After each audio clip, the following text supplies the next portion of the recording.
Nous apprenons tous le décès de Charles Pasqua avec tristesse et stupeur. Petit-fils de berger corse, résistant à 15 ans, gaulliste puis chiracien, Charles Pasqua était pas seulement une grande gueule, c'était aussi un grand monsieur et un grand homme. Un homme d'État, 2 fois ministre de l'Intérieur, mais aussi un homme qui savait inscrire son action dans l'action territoriale, président du Conseil général du département le plus riche de France, les Hauts-de-Seine.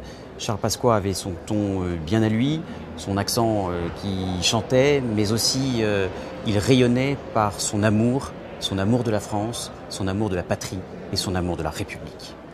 Lorsque j'étais gamin, c'est Charles Pasqua qui était le premier flic de France et il occupait cette fonction avec brio, avec autorité. Il incarnait l'autorité de l'État et la vie politique manque parfois de ces personnages, de ces autorités publiques qui ne sont pas seulement des grandes gueules à la télévision, mais qui sont aussi des grands hommes.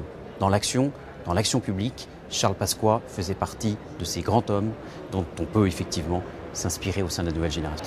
Charles Pasqua était une grande gueule à la télévision dans son style, mais c'était surtout un grand monsieur dans son action publique, au niveau départemental bien sûr avec les Hauts-de-Seine comme président du Conseil général, mais évidemment aussi et surtout comme ministre de l'Intérieur, 2 fois dans 2 gouvernements successifs.